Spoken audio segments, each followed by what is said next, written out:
di Kabupaten Bogor sendiri tengah diguyur hujan yang cukup lebat. Untuk mengantisipasi terjadinya longsor susulan, petugas pun masih melakukan siaga di lokasi. Baik. Terima kasih untuk laporan Anda. Selamat bertugas kembali ya. Baik, demikian tadi pendengar, tebing tinggi setinggi 12 meter di Kecamatan Cikompong, Kabupaten Bogor longsor. Akibat kejadian tersebut, 2 rumah mengalami rusak berat dan 1 rumah mengalami rusak ringan. Namun alhamdulillah tidak ada korban jiwa dalam kejadian tersebut. Elshinta News and Talk. Penyaluran tunai jaminan sosial publik seperti program Keluarga Harapan. Pemerintah Jerman dalam kerangka kerjasama bilateral yang dilaksanakan oleh GIZ memfasilitasi Bappenas dan BPJS Ketenagakerjaan bersama-sama mengembangkan sebuah inovasi yaitu Pusat Ketenagakerjaan Inklusif atau Inclusive Job Center atau IGC sebagai pintu masuk untuk membangun pasar tenaga kerja inklusif atau ILM dengan mengembangkan Return to Work. Ingin tahu lebih lanjut mengenai Pusat Ketenagakerjaan Inklusif atau Inclusive Job Center atau IJC dan Pasar Tenaga Kerja Inklusif atau Inclusive Labor Market atau ILM? Simak pembahasannya dalam Radio Talk dengan tema Pengaruh Utamaan Pusat Ketenagakerjaan Inklusif atau Inclusive Job Center atau IJC untuk pemerintah kota yang diadakan pada hari Senin 20 Februari 2023 pukul 14 WIB. Anda dapat berinteraksi melalui 021 586 9000. Elshinta News and Talk. Pendengar, warga Kampung Bayam, Jakarta Utara, korban penggusuran Jakarta International Stadium atau JIS, layangkan surat keberatan administratif kepada Pemprov DKI karena dianggap gagal melakukan pemulihan hak tempat tinggal bagi 75 KK. Hal ini diungkapkan oleh Shirley Apolonia, warga Kampung Bayam. Kita simak laporan Bayu Istiqlal. Elshinta News and Talk. Puluhan orang warga Kampung Bayam korban penggusuran pembangunan Jakarta International Stadium atau JIS. Pemulihan hak tinggal bagi mereka khususnya kepada 75 kepala keluarga atau KK dari 123 jumlah keseluruhan KK yang menjadi korban penggusuran tersebut. Sementara itu menurut Shirley Apolonia selaku salah satu warga Kampung Bayam, di sela-sela unjuk rasa, warga hari ini mengatakan bahwa sejatinya ada 4 poin tuntutan yang disampaikan oleh warga melalui surat keberatan administratif yang telah dilayangkan oleh warga kepada Pemprov DKI dan PT Jakpro selaku perusahaan plat merah milik Pemprov. Yakni pertama menuntut Pemprov DKI melalui PT Jakpro untuk segera memberikan unit Kampung Susun Bayam kepada mereka, di mana meski warga sudah mendapatkan nomor unit untuk tinggal di Kampung Susun Bayam, namun hingga saat ini belum ada warga karena alasan adanya pengenaan tarif secara sepihak dari Pemprov DKI yang dirasakan sangat memberatkan. Kedua, menjamin warga korban penggusuran untuk dapat menghuni Kampung Susun Bayam dengan harga terjangkau. Adapun poin ketiga adalah menjamin warga korban penggusuran mendapatkan hak pengelolaan atas Kampung Susun Bayam. Sementara poin terakhir atau keempat adalah menjamin terpenuhinya atas tempat tinggal bagi warga Kampung Bayam dengan tidak melakukan penggusuran kembali kepada warga Kampung Bayam. Kita punya 4 poin tuntutan untuk dapat segera dipenuhi oleh Pemprov dan juga Jakpro. Yang pertama, untuk segera memberikan unit kepada Kampung Susun Bayam sebagai bentuk pemulihan hak bagi warga Kampung Bayam yang mengalami penggusuran. Yang kedua, menjamin warga Kampung Bayam dapat menghuni Kampung Susun dengan harga yang terjangkau, dengan terlebih dahulu dilakukannya dialog atau diskusi yang mengutamakan kepentingan terbaik bagi warga Kampung Bayam sebagai korban penggusuran. Didampingi oleh perwakilan dari petugas atau LSM dari Bantuan Hukum LBH Jakarta sebagai kuasa hukum mereka, di mana menurut LBH Jakarta sebagaimana ditegaskan oleh Jihan Fauzia Hamdi menyebut bahwa Pemprov DKI Jakarta telah melanggar hukum, dinilai telah melanggar hukum, hak asasi manusia serta menyalahi asas-asas umum pemerintahan yang Kampung Bayam tersebut. Demikian dari Jakarta, Bayu Istiqlal melaporkan. Gagal melakukan pemulihan hak tempat tinggal bagi 75 KK. Hal ini diungkapkan oleh Shirley Apolonia, warga Kampung Bayam. Sinta News in Top. Polri mengerahkan 350 personil yang dipimpin langsung oleh Kapolres Kerinci guna evakuasi helikopter mendarat darurat yang membawa Kapolda Jambi. Hal ini diungkapkan oleh Kadif Humas Polri, Irjen Pol Dedi Prasetyo. Kita simak laporan Rizky Rian Saputra. El Sinta News in Top. Mendarat darurat di Pulkit Tamia Muara Emat, Kabupaten Kerinci pada Minggu 19 Februari 2023 kemarin. Kadif Humas Polri Irjen Pol Dedi Prasetyo mengatakan, Basarnas sempat mengirimkan bantuan helikopter ke lokasi tersebut pada Minggu 19 Februari 2023 lalu, namun mengalami kendala cuaca buruk sehingga helikopter kembali ke pangkalan. Selain itu, Dedi menyatakan bahwa pihaknya telah mengerahkan media. Nah, memang kendala yang paling utama adalah cuaca di sana. Ya, cuaca baik berkabut maupun tiba-tiba hujan, ini yang menghambat proses evakuasi yang dilakukan kemarin pada hari Minggu. Tapi alhamdulillah pada hari ini situasi dan cuaca cukup cerah sehingga tim evakuasi udara kita harapkan pada hari ini bisa mengevakuasi seluruh korban. Dan tim darat juga kurang lebih sekitar hampir 350 orang juga sudah bergerak yang secara estafet dipimpin langsung oleh Kapolres langsung, Kapolres Kerinci maupun Kapolres Merangin. Begitu kan. Evakuasi terhadap helikopter yang ditumpangi Kapolda Jambi Irjen Rusdi Hartono di Bukit Tamia, Muara Emat, Kabupaten Kerinci, Jambi hingga saat ini masih dilakukan. Bahkan Polri menyiapkan pesawat untuk membawa korban kecelakaan helikopter di Jambi untuk terbang ke Jakarta. Kadif Humas Polri Irjen Dedi Prasetyo mengungkapkan korban akan dibawa ke Jakarta apabila penanganan di Rumah Sakit Bayangkara Polda Jambi tidak mampu menanganinya. Irjen Rusdi dari Mabes Polri Jakarta Selatan, Rizky Rian Saputra melaporkan.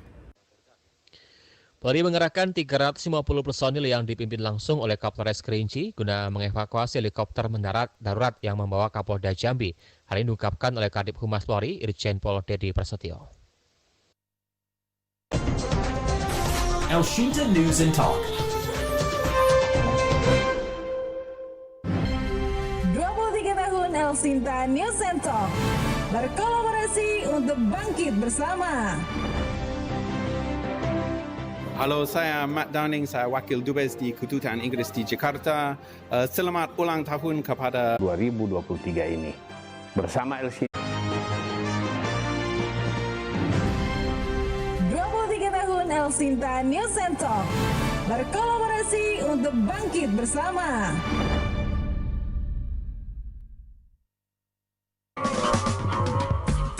Saya Oki Irmanita, saya co-founder di Aktivis Milenial. Apresiasi yang tinggi-tingginya kepada El Sinta yang membuat acara khusus untuk milenial.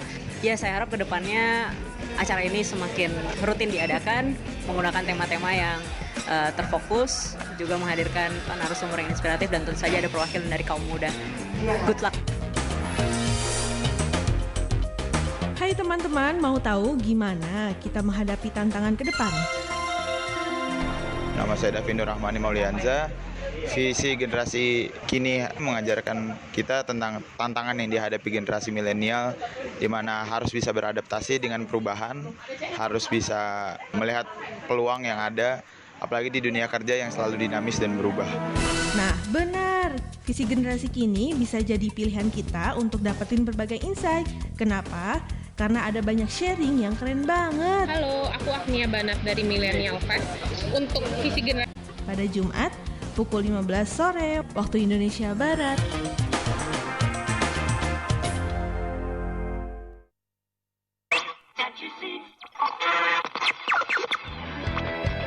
On the road. Kepada pendengar El Sinta dimanapun Anda berada, saat ini kita langsung memantau di sekitar kawasan Dan Mogot, betul sekali. Tinggi 50 sampai 60 motor nggak bisa. Dia banyak yang diangkut nyebrang ini naik trotoar. Dengar lintasi simpang 4 Baran Lama Jakarta Selatan yang mengarah ke arteri Pondok Indah maupun arah Permata Hijau terpantau ramai lancar. El Sinta on the road. Informasi dari Anda interaktif melalui media sosial El Sinta serta SMS dan WhatsApp di 081 180 6543. El Sinta on the road hanya di jaringan radio dan media sosial El Sinta. Elshinta on the road.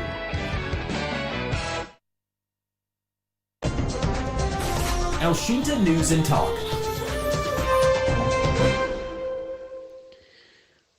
Pendengar, sesaat lagi simak Radio Talk bersama dengan Asosiasi Pemerintah Kota seluruh Indonesia yang akan dipandu oleh rekan saya Aswiryo dengan tema Radio Talk siang ini, pengaruh utamaan Pusat Ketenagakerjaan Inklusif dan atau Inclusive Job Center atau IJC untuk pemerintah kota. Sesaat lagi pukul 14 waktu Indonesia Barat.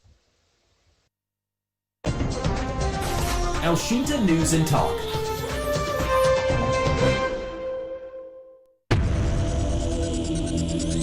Pancasila. 1. Ketuhanan yang Maha Esa. 2. Kemanusiaan yang adil dan beradab. 3. Persatuan Indonesia. 4. Kerakyatan yang dipimpin oleh hikmat kebijaksanaan dalam permusyawaratan perwakilan. 5. Keadilan sosial bagi seluruh rakyat Indonesia.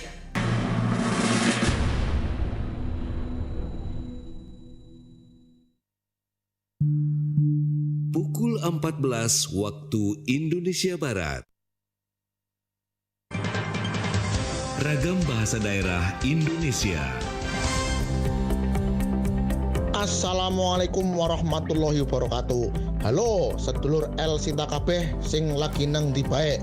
Kabar metu nang media sosial sadurunge apa pas lagi pemilu dilaksanakna. Dadi aja males selalu ngecek karo recek disit ya. Kritis maring informasi ben dewek ora cepet emosi lan dadi tambah paham karo berita sing bener tur bisa dipercaya. Semoga bermanfaat ya. Wassalamualaikum warahmatullahi wabarakatuh.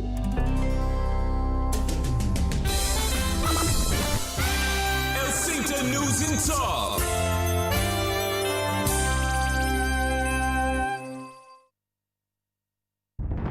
Elshinta News and Talk. Radio Talk adalah program talkshow berbayar. Materi yang terdapat di program ini tidak mencerminkan sikap, pendapat, ataupun kebijakan dari Radio Elshinta. Inilah Radio Talk bersama Apexi dan GIZ. Pendengar penyandang disabilitas menghadapi tantangan berat untuk mendapatkan pekerjaan di pasar tenaga kerja formal. Sebagian dari mereka bekerja di sektor informal yang tidak memiliki jaminan sosial yang memadai. BPJS Ketenagakerjaan bekerja sama dengan GIS, Bappenas, dan Apexi mengembangkan inovasi yaitu Pusat Ketenagakerjaan Inklusif atau Inclusive Job Center atau IJC sebagai pintu masuk membangun pasar tenaga kerja inklusif atau Inclusive Labor Market atau ILM di Indonesia. Lalu, apa yang dimaksud dengan IJC dan ILM itu? Simak selengkapnya dalam Radio Talk siang ini dengan tema pengaruh utamaan Pusat Ketenagakerjaan Inklusif atau Inclusive Job Center atau IJC untuk pemerintah kota. Kami akan bahas bersama Bapak Isna Fodiarjatmiko dari BPJS Ketenagakerjaan, kemudian Ibu Cut Sri Rozana dari GIS, Ibu Arya Mitra Netra,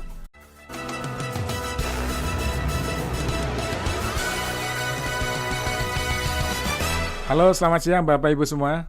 Kemudian Ibu Cut Sri Rozana dari GIS. Ada juga Bu Arya. Ya. Silakan di 0215869000 atau SMS WhatsApp di 0811806543. Saya sapa lagi 5 narasumber yang sudah bergabung di Zoom. Ibu Cut Sri Rozana. Ibu Cut, mendengar suara saya, Bu?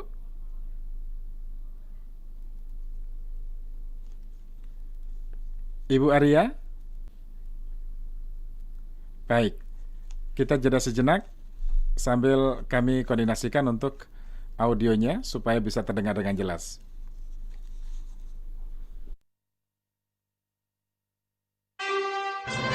Radio Talk bersama Apexi dan GIZ. UUD 1945 mengamanatkan bahwa setiap warga negara berhak atas pekerjaan dan penghidupan yang layak bagi turunannya. Pemda dimandatkan membentuk unit layanan disabilitas atau ULD bidang ketenagakerjaan yang pelaksanaannya diatur lebih lanjut dengan PP nomor 60 tahun 2020. Pusat Ketenagakerjaan Inklusif atau Inclusive Job Center atau IGC sebagai pintu masuk untuk membangun pasar tenaga kerja inklusif atau Inclusive Labor Market atau ILM yang sudah dikembangkan oleh BPJS Ketenagakerjaan melalui program Return to Work atau RTW, di mana IGC melayani penyandang disabilitas yang sedang mencari pekerjaan atau membantu perusahaan, lembaga publik dan swasta yang ingin mempekerjakan penyandang disabilitas. Pengarus utamaan pusat untuk pemerintah kota oleh Apexi bersama GIZ penting dilakukan untuk membantu pemerintah kota dalam membangun layanan ketenagakerjaan yang inklusif, memastikan penyandang disabilitas mendapatkan hak yang setara dalam mendapatkan pekerjaan di setiap kota atau daerah, dan menjadi edukasi penting juga untuk seluruh komponen masyarakat.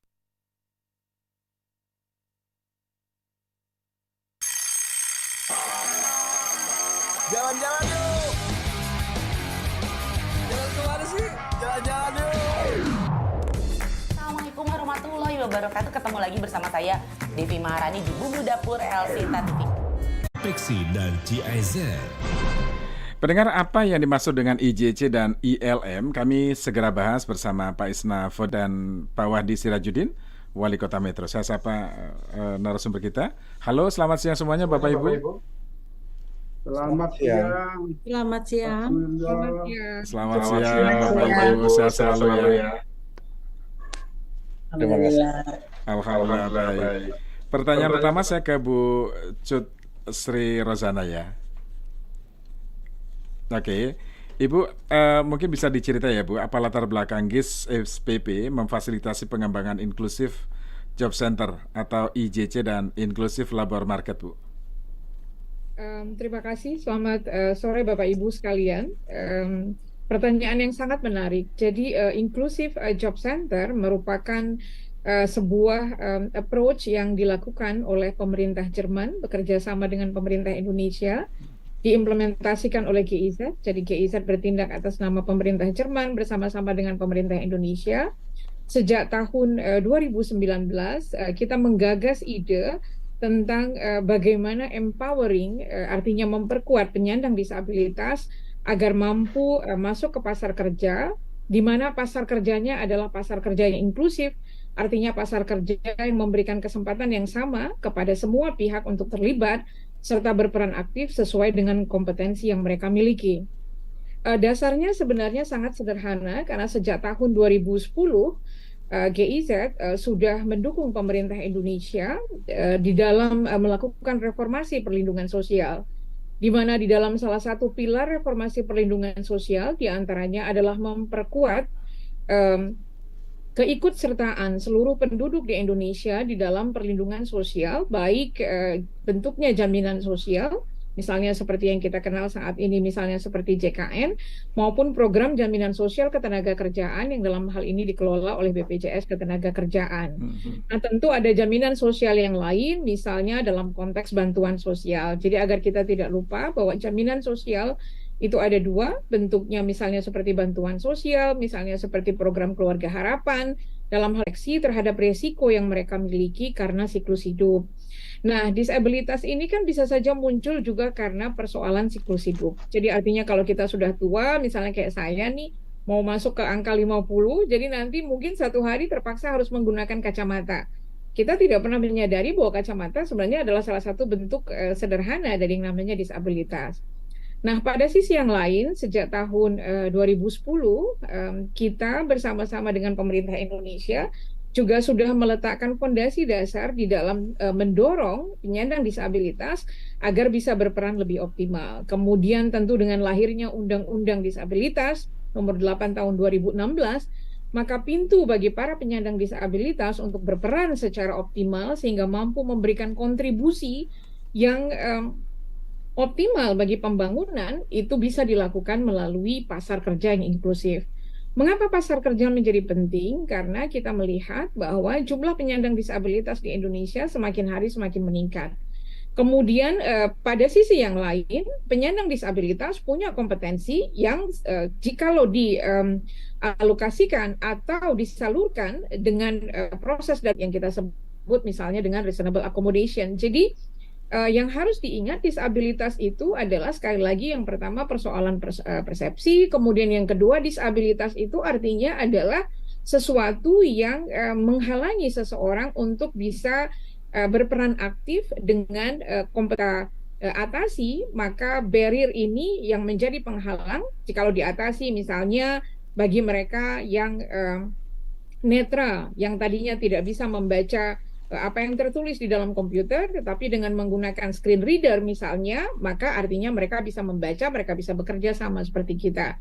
Nah, inilah yang ingin didorong di dalam pasar kerja dari apa yang sudah ada, dari apa yang sudah dimiliki, misalnya angle-nya melalui BPJS Ketenagakerjaan, tidak lain dan tidak bukan adalah karena mandat utama BPJS Ketenagakerjaan untuk memastikan tersedianya perlindungan jaminan sosial bagi para pekerja. Nah, penyandang disabilitas ekspektasinya akan semakin banyak masuk ke pasar kerja kalau pasar kerjanya menyediakan kesempatan kepada para penyandang disabilitas ya dengan cara memperkuat kemampuan yang mereka miliki, kemudian dengan menghubungkan antara supply dan demand, atau misalnya kalau kita kenal dengan supply mempengaruhi demand, jadi ada penyandang disabilitas dengan kompetensi tertentu, dengan skill dan keahlian yang sangat spesifik, kemudian ada kebutuhan dari Indonesia, legal framework-nya sudah ada, ya, termasuk di dalamnya adalah affirmative action, misalnya dengan kuota bahwa para penyandang disabilitas, ya, bagi misalnya untuk lembaga pemerintah, dari staf yang direkrut harusnya 2% di dalamnya adalah penyandang disabilitas. Nah, kemudian bagi private sector 1%. Nah, ini affirmative action namanya. Jadi pemerintah sudah menyediakan ya legal framework, tinggal bagaimana memastikan agar enforcement dari legal framework ini bisa dilaksanakan. Oleh karena itu, long story short, kalau saya boleh mensummarize sekilas, Inclusive Job Center ini adalah pintu masuk untuk membangun pasar kerja yang inklusif. Approach-nya dari Inclusive Job Center yang berbeda adalah karena approach-nya adalah approach inklusif, bukan segregasi. Jadi artinya kita tidak membangun pasar kerja yang khusus bagi para penyandang disabilitas, tetapi kita membangun pasar kerja yang ada menjadi lebih inklusif, lebih akomodir terhadap kebutuhan para penyandang disabilitas. Untuk memastikan agar para penyandang disabilitas bisa memenuhi ekspektasi pasar kerja, maka itulah peran besarnya dari Inclusive Job Center, termasuk di dalamnya dengan memperkuat keterampilan, ya, kemudian skill development yang dibutuhkan oleh pasar kerja, kemudian dengan cara mendorong agar industri yang juga ada di Indonesia lebih inklusif, misalnya saat ini yang mulai kelihatan ke arah yang cukup baik, yaitu tourism, ya. Jadi pariwisata di mana banyak sekali sudah mulai menggunakan penyandang disabilitas, dan ekspektasinya adalah tidak lain dan dengan proteksi individual, proteksi risiko dari jatuh miskin dan menjadi lebih miskin karena tidak adanya perlindungan yang memadai. Kira-kira begitu, Pak Suwidi. Oke, jadi memang ini sangat menyeluruh ya perlindungannya terhadap mereka ya, Bu Cut ya. Saya ke Bu Sekar Pratiwi. Bu, kalau dari sisi ketenagakerjaan, Bu, bagaimana kebijakan ketenagakerjaan inklusif di Indonesia khususnya di daerah berkaitan dengan IJC ini, Bu? Baik, terima kasih Mas Wiryo. Kebijakan ketenagakerjaan inklusif adalah konsep pengelolaan ketenagakerjaan yang mempertimbangkan beberapa aspek, yaitu penghormatan terhadap hak asasi dengan mengikutsertakan dan mengintegrasikan semua orang atas dasar kesetaraan. Kemudian ketenagakerjaan inklusif juga merupakan kebijakan ketenagakerjaan yang berkaitan erat dengan pelayanan dan fasilitas ketenagakerjaan yang di dalamnya memuat penghormatan nilai-nilai kesetaraan setiap individu tanpa memandang jenis kelamin, etnis, keyakinan agama, atau karakteristik pribadi, hingga kondisi fisik agar mereka dapat berkontribusi dan memperoleh kesempatan yang agak kerja sesuai dengan kapasitas mereka tanpa mengalami diskriminasi. Kemudian dalam pelaksanaan kebijakan ketenagakerjaan inklusif juga, untuk tenaga kerja penyandang disabilitas, Kementerian Tenaga Kerja berpedoman pada Rencana Induk Pembangunan Disabilitas, yaitu PP 70 tahun 2019. Kemudian perwujudan kepada ekonomi inklusif bagi penyandang disabilitas ada dua kebijakan, yaitu yang pertama memperkuat pemahaman tentang ketenagakerjaan inklusif pada KL, pemerintah daerah, BUMN, BUMD, dan swasta. di seluruh sektor. Kemudian yang kedua adalah memperluas akses lapangan kerja bagi penyandang disabilitas untuk meningkatkan kesejahteraan ekonomi. Sedangkan di kita juga ada beberapa kegiatan yang mendukung hal tersebut, yaitu antara lain penguatan pelatihan sensitivitas disabilitas, kemudian menciptakan bentuk-bentuk pekerjaan baru dan hubungan kerja. Kemudian ada pengembangan keahlian dan talenta bagi penyandang disabilitas. Kemudian memastikan juga penyedia akomodasi yang layak bagi pekerja untuk mendorong dunia usaha yang akses dan mempekerjakan penyandang disabilitas. Kemudian juga melaksanakan panduan standar operasional dan meningkatkan kapasitas penyandang disabilitas. Jadi seperti itu, Mas Suwiryo. Oke, lalu bagaimana hubungan antara ULD bidang ketenaga kerjaan dan IJC Bu, agar bisa saling mendukung dan menguatkan peran pemerintah daerah? Nah, betul. Jadi hubungan antara ULD dan menyelenggarakan usulan pemerintah daerah di bidang ketenaga kerjaan. Kemudian juga pada ayat 2 juga di situ bahwa unit layanan disabilitas juga mempunyai tugas-tugas tertentu. Jadi salah satunya ya adalah memberikan penghormatan, perlindungan, dan pemenuhan hak atas pekerjaan bagi penyandang disabilitas. Kemudian memberikan informasi kepada pemerintah daerah, dan perusahaan swasta mengenai proses rekrutmen, penerimaan, pelatihan kerja, penempatan kerja, keberlanjutan kerja, dan pengembangan karir yang adil dan tanpa diskriminasi kepada penyandang disabilitas. Kemudian di dalam ULD juga mempunyai bidang ULD ketenaga kerjaan, mempunyai peran. Jadi salah satunya peran adalah sebagai pusat layanan ketenaga kerjaan terpadu bagi penyandang disabilitas. Kemudian penyedia data ketenaga kerjaan seperti itu. Jadi kata peran ULD bidang ketenaga kerjaan di sini sebagai pusat pelayanan ketenaga kerjaan, maka program kegiatan yang dilakukan IJC dapat disinergikan dan diinformasikan kepada ULD di bidang ketenaga kerjaan baik di provinsi maupun kabupaten. Jadi seperti itu. Baik, Bu Sekar Pratiwi, terima kasih. Sebelum saya lanjut ke Pak Jatmiko, kita jeda sejenak. Nanti kita lanjutkan setelah yang satu ini. Radio Talk bersama Apexi dan GIZ. UUD 1945 mengamanatkan bahwa setiap warga negara berhak atas pekerjaan dan penghidupan yang layak bagi kemanusiaan. Undang-Undang Nomor 8 Tahun 2016 tentang penyandang disabilitas memandatkan pemerintah pusat, pemerintah daerah BUMN dan BUMD untuk mempekerjakan 2% penyandang disabilitas dan 1% bagi perusahaan swasta. Dan lebih lanjut dalam peraturan turunannya, Pemda dimandatkan membentuk unit layanan disabilitas atau ULD bidang ketenaga kerjaan yang pelaksanaannya diatur lebih lanjut dengan PP nomor 60 tahun 2020. Pusat Ketenaga Kerjaan Inklusif atau Inclusive Job Center atau IGC sebagai pintu masuk untuk membangun pasar tenaga kerja inklusif atau Inclusive Labor Market atau ILM yang sudah dikembangkan oleh BPJAN atau membantu perusahaan, lembaga publik dan swasta yang ingin mempekerjakan penyandang disabilitas.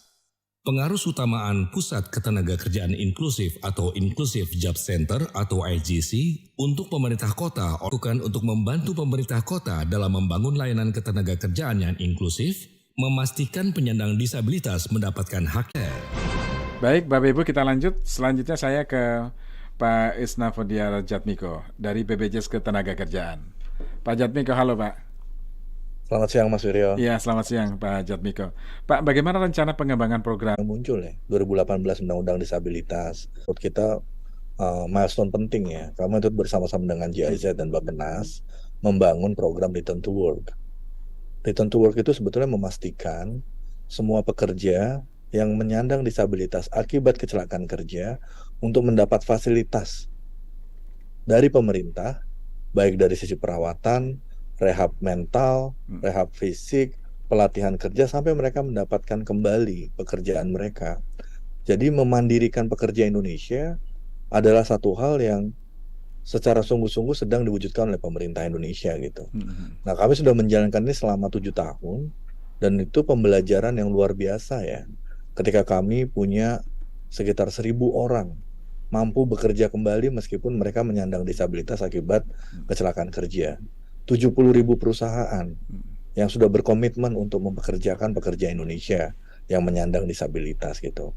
Nah, konteks IJC atau Inclusive Job Center ini, kalau tadi Bu Aya atau Bu Jud sudah menyatakan bahwa pengarus utamaan itu jadi satu hal yang penting ya. Ya. Ketika kita punya data penyandang disabilitas, baik yang dari lahir ataupun yang dari akibat karena bekerja, itu semakin lama semakin bertambah banyak gitu. Nah, aset yang kami miliki dengan 700.000 perusahaan yang menjadi members kami, dengan 37 juta tenaga kerja yang menjadi peserta kami, dengan aset rehab, dengan aset pelatihan, dengan aset kerjasama yang kami miliki, termasuk dengan pemerintah daerah, di mana nanti kita akan punya ULD bersama Kementerian Tenaga Kerja, buat kami menjadi sebuah aset yang sangat mahal ya, buat 325 kantor cabang yang menjadi jaringan operasional kami bisa menjadi pelengkap pemerintah, khususnya ULD yang dikembangkan oleh pemerintah desa dalam membangun informasi pasar kerja ya. Kebijakan pendanaan dalam dukungan pengembangan IJC ini, Pak. Baik, saya akan bagi dua ya, pertanyaannya menarik sekali ya. Pertanyaan pertama yang saya akan pilih, apabila pekerja sudah bekerja dan menjadi peserta BPJS Sostek, lalu mengalami kecelakaan dan kemudian mengalami disabilitas pasca menjalani pekerjaan mereka, semua fasilitas ditanggung oleh pemerintah melalui BPJS Sostek. Pembiayaan perawatan di rumah sakit, rehab dan segala macam, termasuk pelatihan dan informasi pasar kerja sampai mereka bekerja kembali. Semua ditanggung oleh pemerintah melalui BPJS Sostek atas solidaritas pengumpulan dana pekerja ketika mereka jadi peserta. Nah, pertanyaannya sekarang, apabila pekerja Indonesia belum menjadi peserta oleh semua orang ya, sehingga saat ini pembiayaannya mungkin masih lebih inklusif. Ya. Itu, Pak. Oke, jadi memang semuanya punya komitmen yang sama untuk memberikan ruang yang seluas-luasnya bagi mereka para penyandang disabilitas untuk tetap berkarya. Kira-kira begitu ya, Pak Jatmiko. Saya ke Bu Arya. Bu Arya masih bersama kami ya, Bu? Ya. Baik, Bu Arya, untuk mitra netra, Bu, apa sih yang menjadi hambatan yang dihadapi penyandang disabilitas netra dalam mengakses lapangan kerja, Bu, selama ini? Baik, terima kasih pertanyaannya, menarik untuk pendengar Elsinta yang saya banggakan. Sekurang-kurangnya menurut mitra netra ada dua hal persoalan yang dihadapi, tantangan yang dihadapi penyandang tunanetra dalam mengakses lapangan kerja atau pasar kerja inklusif. Yang pertama adalah belum semua penyandang tunanetra itu memiliki akses ke pendidikan berkualitas dan memiliki akses ke pelatihan-pelatihan kerja, terutama yang diselenggarakan oleh pemerintah di bawah Kementerian atau Dinas Tenaga Kerja. Dinas Tenaga Kerja memiliki balai latihan kerja yang menyelenggarakan pelatihan-pelatihan persiapan bekerja. Nah, itu sampai saat ini menurut pengamatan mitra netra belum menjangkau para tunanetra. Ini lebih disebabkan karena belum paham, ketidakpahaman pengelola dibutuhkan tunanetra itu mereka belum paham. Yang kedua adalah ketidakpahaman pemberi kerja bahwa penyandang tunanetra juga bisa bekerja bersama-sama mereka yang tidak tunanetra secara inklusif. Hal ini memang menjadi pengalaman mitra netra dalam program-program job placement, banyak yang belum paham. Nah, ini tentu kalau belum paham, kalau diberikan penjelasan, menurut kami insya Allah mereka perlahan-lahan akan memahami. Ya, oke. Lalu apa yang sudah dikembangkan mitra netra dalam upaya memfasilitasi ya penyandang disabilitas netra agar bisa bekerja? Untuk tunanetra yang mereka butuhkan. Yang kedua adalah mengembangkan program apa yang kami sebut diversifikasi peluang kerja untuk tunanetra atau penganekaragaman peluang kerja untuk tunanetra. Ini bisa berikhtiar agar tunanetra mengakses pekerjaan yang sudah ada, existing, adalah mengupayakan agar tunanetra bisa mengakses pekerjaan-pekerjaan terkini yang saat ini diminati oleh anak-anak muda, termasuk anak-anak muda dari kalangan tunanetra. Misalnya content writing, software engineer, music arranger gitu, yang pekerjaan-pekerjaan yang sangat menggunakan teknologi. Ya. Yang ketiga adalah menyelenggarakan pelatihan-pelatihan persiapan bekerja baik hard skill maupun soft skill. Misalnya pelatihan komputer, pelatihan programming, content writer, telemarketing, pre-employment soft skill training gitu. Yang keempat adalah kami menyelenggarakan layanan konseling bimbingan karir untuk tunanetra yang akan bekerja, dan di konseling ini difasilitasi oleh konselor yang juga sesama tunanetra. Yang kelima, kami melakukan promosi pada tunanetra-tunanetra yang sudah lebih skillful agar mereka bisa bekerja. Kami membangun dialog dengan perusahaan-perusahaan yang berpotensi atau berkeinginan merekrut karyawan tunanetra. Dan yang terakhir adalah mendampingi para pemberi kerja, terutama dalam hal ini yang pengalaman kami adalah perusahaan-perusahaan yang berkeinginan merekrut karyawan penyandang tunanetra.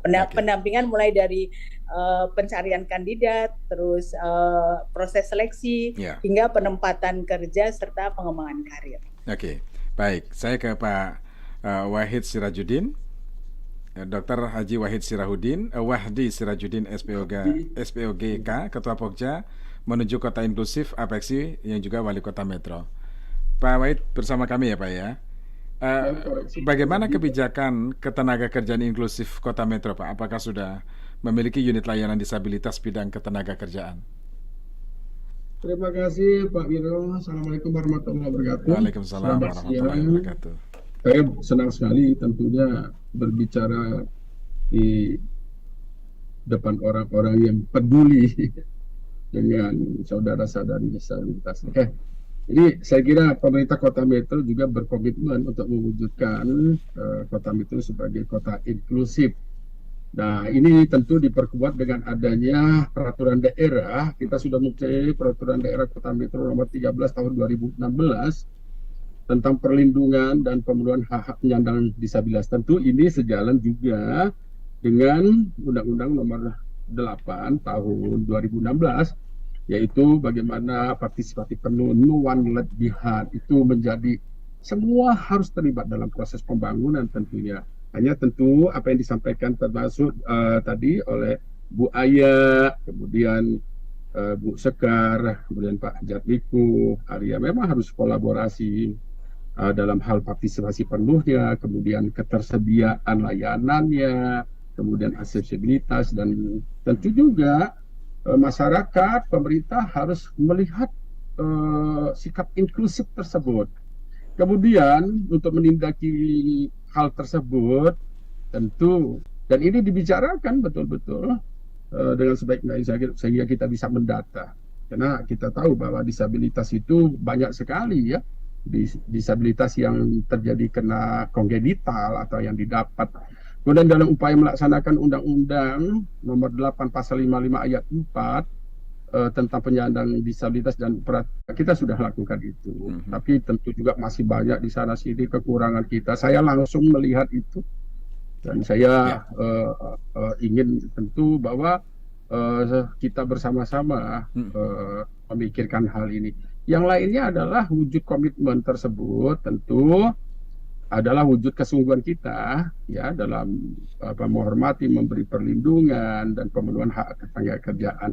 Untuk itu terus yang pertama kali merencanakan, tentu ini penting sekali, dengan mendata, kemudian memberikan informasi kepada pemerintah ya, kemudian unit dalam untuk merekrutmen. Kalau kita rekrutmen di Metro ini baru 0,4% oleh pemerintah ini. Nanti di swasta juga tidak terlalu besar, yang di mana swasta aman aja 1%, sehingga terjadi keberlanjutan juga program kita ini nantinya, ya termasuk juga dalam program Inclusive Job Center-nya dan ILM-nya nanti. Tadi sudah disampaikan. Kemudian kita melakukan pendampingan juga, menyediakan pendampingan, pemberi kerja, mengkoordinasikan unit, dan kita mempunyai 2 BLK di sini. Bapak-bapak, ibu-ibu, tentu apa yang disampaikan memang betul. Peran BLK ini tentu harus bisa menangkap kebutuhan juga ya. Ini salah satu komitmen Kota Metro ya Pak dalam bentuk pendanaan untuk pengembangan ke depan ya bagi kaum disabilitas. Baik, sebelum kita jeda, Saya akan sapa satu pendengar saja karena sudah menunggu, boleh ya Bapak Ibu ya. Nanti menanggapinya setelah iklan. Saya sapa dulu Pak Parlindungan Harahap di Sumatera Selatan. Nah, Pak Parlindungan Harahap ini tunanetra ya. Pak Parlin, halo. Selamat siang Pak Parlindungan. Selamat siang kembali Bang. Selamat ulang tahun Elsinta juga Bang. Terima kasih Bapak. Terima kasih. Sudah 10 tahun tunanetra, lebih 11 tahun lah Bang.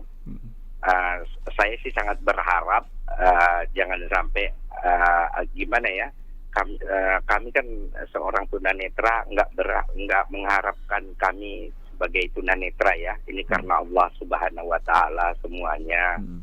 Saya sudah 11 tahun, tapi saya masih bisa bekerja. Saat ini saya di pabrik kertas perusahaan Jepang ya, di Terol, Tanjung Enem. Pabrik kertas ya Pak ya? Iya, pabrik kertas. Perusahaan Jepang ya? Ada antara Prabu Muli ya, walaupun kerjanya tukang urut ya, urut. Jadi harapan saya jangan sampai dikira kami ini hanya sampah aja di negara ini ya. Saya sangat berharap masih banyak yang tunanetra yang lebih susah dari Parlin. Ya. Itu aja harapan saya. Mohon dibantu tunanetra yang lain. Demikian Bang. Terima kasih Pak Parlindungan. Selamat siang Bang. Selamat siang. Perusahaan saya sudah menerapkan 3%. Karyawan saya adalah penyandang disabilitas. Nah, ini sudah 12 tahun ya. Terima kasih ya Pak Joko, nanti narasumber kita bisa menanggapinya. Kemudian ada lagi dari Pak Van, bagaimana cara mendapatkan modal untuk penyandang disabilitas pengrajin keranjang rotan? Ya, karena suami tunanetra. Nah, ini beberapa pertanyaan pendengar. Sebelum ditanggapi kita jeda, nanti kita lanjutkan di segmen berikutnya. Radio Talk bersama Apexi dan GIZ. Dalam rangka menyemarakan perayaan 23 tahun Elshinta News and Talk, Elshinta kembali bagi-bagi hadiah. Ikuti kuis hari ulang tahun ke-23 Elshinta News and Talk dengan hadiah total belasan juta rupiah, mulai dari 9 Februari hingga 2 Maret 2023. Setiap edisi sore pukul 16 hingga 18 waktu Indonesia Barat. Untuk informasi selengkapnya hubungi WA 081 180 6543 atau lihat promonya di elshinta.com dan media sosial Elshinta. Kuis HUT ke-23 Elshinta News and Talk dipersembahkan oleh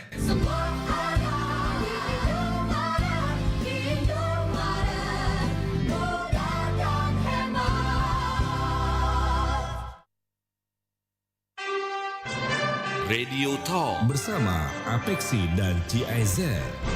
Baik pendengar, kita lanjutkan dan Bapak Ibu, saya ke Bu Cut Sri Rozana, Direktur Program Perlindungan Sosial GIS, untuk bisa menanggapi terlebih dahulu ya Bu, dari pertanyaan Pak Parlindungan Harahap di Sumatera Selatan yang menanyakan berharap ya agar tunanetra yang lain juga bisa mendapatkan bantuan, kira-kira seperti itu. Kemudian Pak Joko 3% karyawannya adalah disabilitas dan ini sudah 12 tahun berjalan. Kemudian dari Pak Van, bagaimana modal untuk penyandang disabilitas? Ya, ini berkaitan dengan modal untuk pengrajin rotan. Nah, silakan Bu Cut bisa menanggapi terlebih dahulu. Silakan Bu. Terima kasih banyak Mas Wiryo. Terima kasih juga kepada para pendengar Elshinta, khususnya Pak Parlindungan, betul, dengan pertanyaan yang dan juga komen yang menurut saya sangat menyentuh, karena memang itulah ekspektasi dari terbangunnya pasar kerja yang inklusif. Jadi artinya seluruh penyandang disabilitas sama seperti seluruh warga negara Indonesia yang sudah masuk di dalam usia bekerja, seperti yang tadi disampaikan oleh Bu Sekar, mendapatkan kesempatan dan hak yang sama untuk masuk ke pasar. Tapi ini kan tentu proses yang masih berjalan panjang, karena pada saat yang sama seperti Indonesia sedang melakukan transformasi besar-besaran, maka proses untuk membangun pasar kerja yang inklusif juga tentu tidak bisa simsalabim dengan demikian saja terjadi. Jadi apa yang sudah dilakukan misalnya oleh contoh industri yang tadi katanya perusahaan Jepang di mana mempekerjakan penyandang disabilitas, misalnya dengan menjadi tukang urut begitu ya, tetapi memang pekerjaannya masih pekerjaan yang stigmatized ya, jadi seolah penyandang disabilitas netra itu hanya bisa misalnya menjadi tukang urut. Padahal seperti kata Bu Arya, ada banyak sekali jenis pekerjaan lain yang juga bisa dilakukan oleh penyandang disabilitas, dengan kata kuncinya adalah di mana hal yang membatasi penyandang disabilitas, baik disabilitas netra, disabilitas fisik, sensorik, dan lain sebagainya, itu dihilangkan. Nah, inilah yang kita sebut dengan hinder potensial tadi. Oleh karena itu, membangun akomodasi yang layak atau reasonable accommodation sesuai dengan apa yang diamanatkan oleh Undang-Undang 8 ini menjadi sangat penting. Jadi membangun akomodasi yang layak itu bukan hanya misalnya membangun infrastruktur, misalnya jalan, kemudian ada remnya misalnya bagi mereka agar bisa menggunakan kursi roda misalnya. Jadi kalau saya mengambil tadi mengquote apa yang disampaikan oleh Pak Jatmiko, ya ini adalah bahasa besar kita. Membangun pasar kerja yang inklusif itu adalah membangun ekosistem. Saya tentu berharap bahwa semua pendengar El Sinta, khususnya para pemangku kepentingan yang mendengar diskusi kita pada hari ini, menganggap penting dengan konteks membangun ekosistem. Membangun ekosistem itu artinya membangun dari hulu ke hilir, kemudian berkesinambungan. Ya, termasuk di dalamnya tentang pembiayaan. Tentu buat kita, karena proyek kita terbatas, Mas Wiryo, Bapak Ibu sekalian, ya akan segera selesai. Harapan besarnya adalah karena kita mendampingi pemerintah Indonesia, maka konsep yang sudah sangat baik ini, yang sudah terbukti di berbagai negara lainnya, bisa diadopsi oleh Indonesia sesuai dengan kebutuhan Indonesia, termasuk kondisi pasar kerja Indonesia yang tentu berbeda dengan kondisi pasar kerja di negara lain. Nah, yang pertama barangkali tentu apa yang disampaikan oleh Pak Lindungan, kemudian Pak Joko tadi ya, bahwa harapannya adalah message-nya sama. Pemberdayaan penyandang disabilitas itu adalah agar para penyandang disabilitas itu tidak seolah-olah hanya mereka yang menerima bantuan. Tetapi dengan pemberdayaan, maka para penyandang disabilitas bisa berperan optimal sesuai dengan kemampuan yang mereka miliki, kemudian dikembangkan seperti kata Bu Arya tadi, dan itulah fungsi dari instrumen-instrumen yang dibangun di dalam Inclusive Job Center. Jadi artinya bagaimana melihat peluang di dalam pasar, kemudian kebutuhan pasar kerja seperti apa, kemudian kondisi penyandang disabilitas seperti apa, begitu ya. Dan inilah yang nanti akan dipertemukan oleh Inclusive Job Center, harapan kita. Jadi Inclusive Job Center itu dibangun dengan konsep membangun ekosistem dari hulu ke hilir, kemudian merupakan medium, jadi center point di mana para penyandang disabilitas, industri, kemudian business development bisa bertemu. Ekspektasinya tidak lain dan tidak bukan adalah agar para penyandang disabilitas itu bisa bekerja, kemudian bisa bekerja sesuai dengan kompetensi yang mereka miliki secara optimal, kemudian dibukakan peluang yang lebih besar, tidak lain dan tidak bukan, agar dignity. Jadi bukan lagi hanya pemberian bantuan, tetapi betul-betul konsepnya adalah empowering. Nah, kemudian karena ini membangun ekosistem, jadi artinya semua pihak terlibat. Tentu pemerintah membangun kerangka besar regulasi, tetapi juga bagaimana memastikan agar approach yang dilakukan itu tidak terpisah-pisah, jadi terintegrasi. Ya, kalau kami selalu mendorong lahirnya kolaborasi, dan inilah yang kami dorong dengan BP Jam Sostek, kemudian sekarang bersama-sama dengan Apexi, tidak lain dan tidak bukan message-nya, keyword-nya, ya kata kuncinya adalah kolaborasi, kerja bersama. Jadi ini bukan lagi persoalan bahwa siapa melakukan apa, bukan lagi siapa duluan melakukan apa, tetapi yang paling penting adalah bagaimana memastikan agar para penyandang disabilitas yang angkanya terus berubah dan angka tetapnya juga belum ada, ya bisa dibantu oleh kita bersama-sama sehingga mereka menemukan ruang di mana mereka bisa bekerja dengan optimal dengan menggunakan regulasi kerangka framework yang ada sembari membangun infrastruktur yang sudah ada. Saya ingin memberikan contoh sedikit nih Mas Wiryo, karena sebenarnya Palembang merupakan salah satu wilayah di mana kita bersama-sama dengan BP Jam Sostek dan juga sebelumnya dengan Kementerian Sosial sudah mencoba memperkenalkan apa yang kita sebut dengan BLK yang inklusif. Jadi di Palembang itu ada salah satu balai latihan kerja yang sebenarnya dulu di tahun 2016 itu sudah melakukan percontohan bersama-sama dengan GIZ untuk memberikan contoh tadi diversity of work bagi para penyandang disabilitas. Jadi misalnya penyandang disabilitas netra diajarkan tentang bagaimana industri las yang kecil-kecilan gitu ya. Jadi sehingga mereka nanti bisa masuk ke dalam industri, misalnya kalau ada industri otomotif dan lain sebagainya. Ini sudah ada. Jadi membangun balai latihan kerja yang inklusif merupakan salah satu contoh approach yang dilakukan untuk Inclusive Job Center. Baik. Kemudian misalnya di Yogyakarta, nah siapa tahu ada pendengar Elsinta di Yogyakarta atau Surakarta. Kita bersama-sama dengan BPJS Ketenagakerjaan dan di sana ada Sahati bersama dengan PT Sritek mencoba memperkenalkan bagaimana membangun industri tekstil yang ramah penyandang disabilitas. Jadi yang tadinya penyandang disabilitas tidak bisa menggunakan mesin jahit dengan kaki karena handicap karena disable ya physical. Kemudian akhirnya kita membangun apa yang kita sebut dengan mesin jahit dengan menggunakan tangan. Dan PT Sritek ini adalah salah satu contoh industri yang sangat luar biasa karena dibangun dengan visi yang tidak lain dan tidak bukan adalah visi tidak yang tadi disebut oleh Pak Wahid ya, left no one behind, itu prinsip kita bersama. Jadi memastikan semua orang terlibat. Jadi sekali lagi mungkin tidak semua bisa terjawab, tetapi saya kudos kepada Pak Joko yang 3% bahkan lebih tinggi daripada apa yang disyaratkan di dalam undang-undang. Nah ini adalah contoh yang sangat baik. Jadi artinya sudah ada PT Sritek, kemudian ada Pak Joko, akan semakin banyak orang yang melihat penyandang disabilitas itu. Jadi kepeduliannya akan semakin meluas ya, Bu Jo. Betul, bukan hanya peduli, tetapi memastikan ekosistemnya terbangun. Karena ini penting sekali. Baik, saya ada waktu sekitar 10 menit untuk narasumber yang lain. Saya ke Bu Sekar Pratiwiaji ya Bu. Bagaimana kebijakan dalam dukungan pengembangan Inclusive Job Center ini Bu? Dan tentu dalam bentuk pendanaan ya. Baik, terima kasih Mas Wiryo. Sebelum ke sana mungkin saya sedikit komen yang tadi karena tadi bagus sekali. Salah satunya masalah yang pertama itu kita appreciate kepada Pak Joko bahwa dari tepatnya sudah mempekerjakan disabilitas lebih dari 3%. Itu sangat jarang sekali. Selama ini yang kita ketahui banyak di BUMD maupun di perusahaan, jarang yang ada di atas 2%, Pak. Ini sudah 3% ya? Ya, BUMN.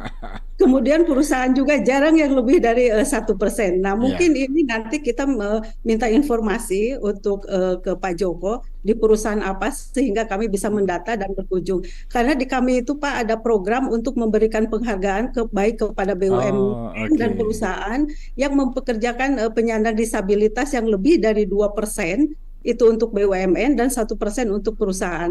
Nah nanti setiap tahunnya akan mendapatkan penghargaan dari Ibu Menaker. Dan di sana di salah satunya Ikatan Kerja Penyandang Disabilitas. Perusahaan yang lain ya Bu? Ya, dan itu juga mungkin Pak Joko bisa menghubungi kami atau dinas kaitannya dengan pendataan seperti tadi yang sampaikan Pak Wiryo. Memang data untuk disabilitas di kita itu minim dan kita sedang mengembangkan hal itu. Nah, kaitannya data dan salah satunya kami juga sering dengan Bu Kamus Jabatan untuk Penyandang Disabilitas. Jadi tidak hanya di netra, tapi dari semua jenis layanan disabilitas. Jadi kami sudah ke arah seperti itu. Misalnya di netra, jabatan apa saja sih di netra ini yang bisa masuk ke dalam perusahaan. Misalnya kalau di sektor industri seperti apa gitu. Di sektor pariwisata seperti apa. Jadi jabatan-jabatan yang bisa diduduki oleh disabilitas sesuai dengan jenis dan ragam disabilitasannya. Jadi seperti itu Pak. Terima kasih Pak Wiryo. Mudah-mudahan Bu Haja ya kita proyek kita cepat selesai. Amin, amin. Dan dukungannya terutama dari perusahaan Pak. Jadi bagaimana kita akan meningkatkan kalau perusahaan tidak bisa belum memahami bagaimana untuk mempekerjakan disabilitas. Jadi seperti itu. Baik, saya langsung ke Pak Jatmiko kalau begitu ya. Pak Jatmiko, apakah BP Jamsostek atau BPJS Ketenagakerjaan berencana akan membangun kolaborasi dengan pemerintah daerah dalam upaya mengembangkan IJC untuk membangun ILM ini, Pak Jatmiko? Wow, Kalau pertanyaan demikian pasti Pak, saya Pasti ya. terinspirasi dengan Pak Wali Kota tadi ya. Iya, iya. Pemda, apalagi sekarang kegiatannya bersama Apexi gitu. Mm-mm. Idealnya saya melihat Kementerian Tenaga Kerja dengan jaminan kehilangan pekerjaan udah bangun informasi pasar kerja. Tadi ada kamus jabatan sedang dibangun oleh Bu Tiwi juga dari Kemnaker. Pemda sudah mulai membangun pergerakan meskipun dalam konteks Apexi ya, tapi saya yakin ini adalah aset besar ya. Kalau semua Pemda punya pemimpin seperti Pak Wali Kota dengan visi inklusifnya, kami sebetulnya tinggal menjadi mitra aja nih Pak. Kami menyediakan akses, kami punya aset, kami punya pengalaman meskipun tidak sebesar Bapak dan Ibu yang ada di pemerintah, tapi ini kan masalah kolaborasi aja ya. Tinggal kita siapkan Inclusive Job Center itu ada di kami, ada unit layanan disabilitas daerah, ada di mana-mana nih. Tinggal kalau ada penyandang disabilitas mau cari kerja, mereka tahu harus kemana. Informasinya juga ada gitu. Tapi udah banyak pahlawan-pahlawan bagus seperti Bu Arya, Pak Joko, Pak Wali Kota, yang tinggal kita manfaatkan kolaborasinya akan bawa kemana nanti Pak Wiryo. Iya, iya, baik. Bu Arya, apa yang sudah dikembangkan dengan berbagai aturan turunan PP 20, Permenaker dan lain-lain. Nah, itu dilaksanakan dengan penuh kesungguhan sehingga benar-benar mencapai target yang dimandatkan. Misalnya penyerapan tenaga kerja 2% untuk sektor pemerintah, BUMN, BUMD, 1% untuk perusahaan. Kemudian yang kedua menurut saya adalah mencontoh praktik-praktik baik yang sudah dilakukan oleh masyarakat seperti mitra netra ini yang sudah terbukti efektif. Tapi karena kami ini masyarakat kan resource-nya terbatas. Kalau pemerintah kan resource-nya jauh lebih besar sehingga bisa melakukannya dalam skala yang lebih besar. Nah, alangkah baiknya kalau praktik baik yang sudah terbukti efektif ini bisa diduplikasi oleh pemerintah daerah sehingga di seluruh Indonesia sehingga apa yang kami lakukan sudah terbukti baik dan efektif ini bisa merata dinikmati oleh penyandang disabilitas seluruh Indonesia. Kepada Apexi, saya rasa apa yang Apexi lakukan bersama GIZ ini cukup strategis, bisa membantu pemerintah daerah untuk membangun network, bersinergi, bekerja sama dengan pemangku peran terkait, terutama sektor masyarakat yang sebelumnya mungkin Pemda belum kenal. Sekarang pemerintah daerah Kota Metro jadi kenal dengan mitra netra, suatu saat membutuhkan mitra netra silahkan menghubungi kami. Oke, baik. Terakhir saya ke Pak Wahdi ya. Sebagai Ketua Pokja menuju kota inklusif Apexi Pak, apa yang akan dikembangkan Pokja ke depan pasca program ini selesai dijalankan Pak? Halo, Pak Wahdi. Ya, terima kasih Pak Wiryo. Saya sampaikan mendengarkan apa yang disampaikan berpikir gitu loh. Jadi kerangka frameworknya begini tentunya kita harus mempunyai data juga. Saya kemarin berbicara tentang hulu dan hilir saya kira. Karena tentu kita tahu penyandang disabilitas itu kan beragam. Ada disabilitas fisik, intelektual, sensoris, sensomotorik, motorik. Dan kita mengambil data di Kota Metro itu kita mempunyai 523. Sehingga nanti kita tempatkan, saya sampaikan tadi di pemerintah itu baru 0,4%. Maka ketika kita Apexi bersama GIZ dalam hal ini berkolaborasi, saya penting kita membentuk satu framework yang sangat baik sekali. Tadi sudah disampaikan juga melalui siklus kehidupan manusia juga tentu juga. Kita tidak bisa menempatkan misalnya yang mempunyai ketidakmampuan atau hendaya, saya bilang begitu dari bahasanya hendaya lah, ketidakmampuan, maka ini harus diterjadi ya di beberapa tempat. Kemudian juga tentu berkomitmen betul Apexi dalam hal ini. Apexi ada 98 ya kota di Indonesia tentunya, terutama dalam konsep tentang pusat ketenagakerjaan inklusif atau Inclusive Job Center. Ini kan pintunya, jadi ada pekerja-pekerja yang kita sudah data tadi dengan beragam hendayanya, kita harus berikan ruang tempat bekerjanya. Itu yang disebut nanti sebagai inclusive labor marketnya. Saya kira hal-hal seperti ini kita tidak. Nah, ini didukung oleh BPJS. Kami kebetulan Pak Panitera kemarin juara 1 Pak, Selampung Pak. Selamat. Juara 1 karena kita menaikkan target Ya. mendata. Setelah kita mendata kita letakkan mereka di mana. Ini upaya ya. Ya. Dengan juga Metro sebagai pusat autis, kami tidak meletakkan anak-anak kita autis itu di sekolah autis saja. Ya. Ada yang sudah kita kumpulkan bersama sekolah biasa, dan sangat baik sekali upaya-upaya inovasi-inovasi seperti ini. Yang selanjutnya juga tentu Pokja menuju kota inklusif Apeksi ini memiliki peran strategi saya kira dalam mendorong pemerintah kota. Kita mulai dulu lah, nanti semua saya kira dari 514 kabupaten kota ini sudah berpikir ke arah. Kemudian memang sih kalau dilihat juga dari Apeksi baru 25% saja yang masuk dalam keanggotaan ini. Tapi saya kira nanti kan kita akan terus berkembang ya Pak. Besok. Ya besok kita ada proses lah saya kira. Ini kan tadi Bu Ayat selalu mengatakan ini proses loh, satu ekosistem baru loh. Mana harus yang baik kita adopsi yuk bersama-sama yuk. Kita bertukar pikir, ayo kita lakukan FGD misalnya. Kita berbicara terus gitu loh. Saya kira sudah jelas kok peraturan perundang-undang asas-asas kepatutannya sudah jelas, kita tidak bahas lagi di situ. Kenapa? Karena Indonesia sudah memiliki sekali upaya-upaya Apeksi yang harus kita lakukan. Nah, mohon saja tentu dukungannya. Ini termasuk juga besok di Malang ya, kita tanggal 28 juga kita bicara lagi tentang tentang Inclusive Job Center dan labor market. Dan di Metro bulan Maret ini kami akan kumpulkan juga ini.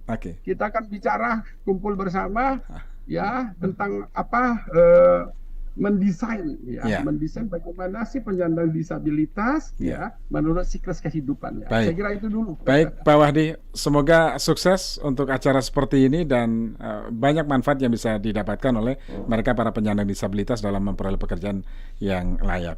Terima kasih Bapak Ibu semua sudah bersama kami. Selamat siang. Selamat siang, terima kasih. Selamat siang. Terima kasih Mas Wirio. Terima kasih Mas Wirio. Ya, pendengar, demikian tadi bersama Cut Sri Rozana, Direktur Program Perlindungan Sosial GIS, kemudian Sekar Pratiwihaji, Koordinator Pembinaan Penempatan Tenaga Kerja Khusus Kementerian Ketenagakerjaan, Pak Isna Faudiar Jatmiko, Deputi Direktur Pelayanan dan Pengembangan Kanal BPJS Ketenagakerjaan, Arya Indrawati Mitra Netra, kemudian Dr. Haji Wahdi Sirajuddin SPOGK, Ketua Pokja menuju Kota Inklusif Apeksi, yang juga Wali Kota Metro. Saya Swida, terima kasih, selamat siang.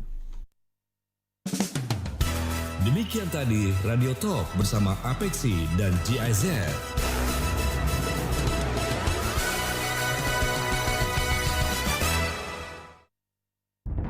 El Shinta News and Talk.